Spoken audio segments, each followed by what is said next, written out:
Think for a minute of your typical conversation.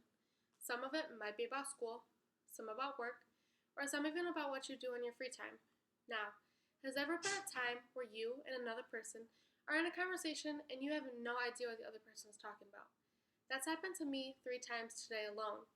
Now, answer these next few questions to the best of your ability. 1. Who was the 29th President of the United States? 2. Who won the NFL Super Bowl in 1956? 3. What religion does Pakistan study?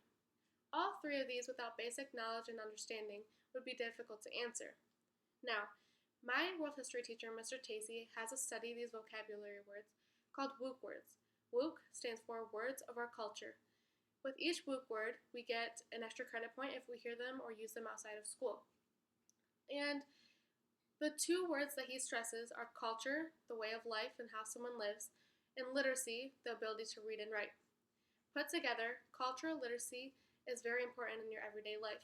Knowing how to be culturally literate helps you with your social skills, your interpersonal communication, and your comprehension. As said, for your social skills, it helps you communicate more.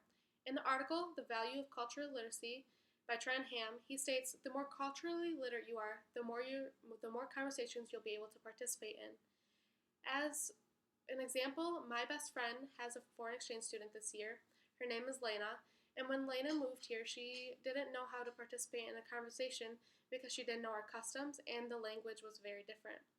As a few months went by, she developed a better understanding and knowledge of our basic life and how we live, so she can participate in any conversation now, whether it be sports or school. Also, knowing how to be culturally literate, you get to experience various conversations with various types of people.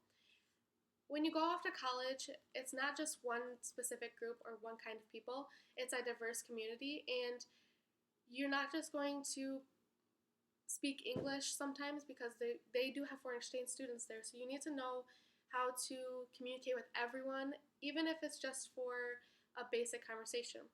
Also, you get to, if you know how to be culturally literate, you can increase your social skills, whether that be in school or outside of school, or in work or outside of work.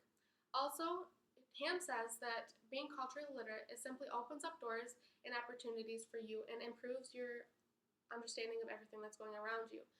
For example, the United States, from Trade Economy, from the United States, we are the second largest importing country. 19% of those in a business aspect, 19% goes to China, and where 19% comes from China. And that's very important in a business if you know linguistics, because to communicate with others, we have to know their customs and how they speak. And knowing how to be culturally literate for them is better for your business.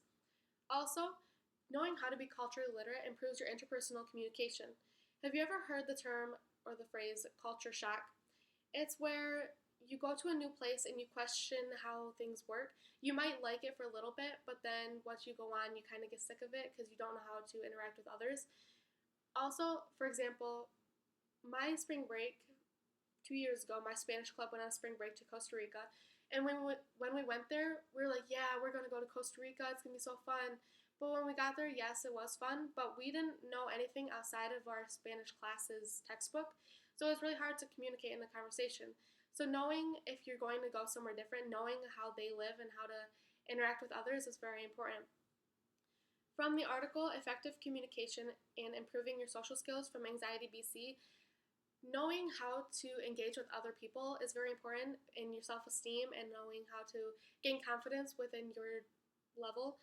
And that goes for one of my best friends moved to Florida, and she hated it there because she didn't know anything about them. And so once she got to live there for a while, same as Lena, is that she gained confidence in speaking and know how to participate in their conversations. So it was a lot easier for her to communicate with other people once you get accustomed to those. Also, being able to be culturally literate helps your comprehension in your reading and writing. And in the article, The Theory Behind the Dictionary by E.D. Hirsch Jr., it says that you should start young and start learning how to be culturally literate at a young age so you can communicate more effectively. For example, my high school, our ACT scores, like in my 2016 class, were not the best. Our average was very low. So, to improve our better understanding of a variety of things, we incorporated outside sources into our classrooms. So, instead of having a prep time, I guess, we have a thing called Common Intervention. In Common Intervention, we take 2 days out of the week. Instead of doing our homework, we focus on an article.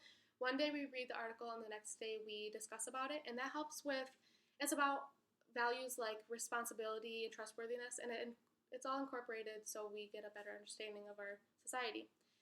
So it doesn't even help her says it helps more than our ability to read and write, but our understanding of everything. So in conclusion, being able to be culturally literate helps you benefit with yourself and with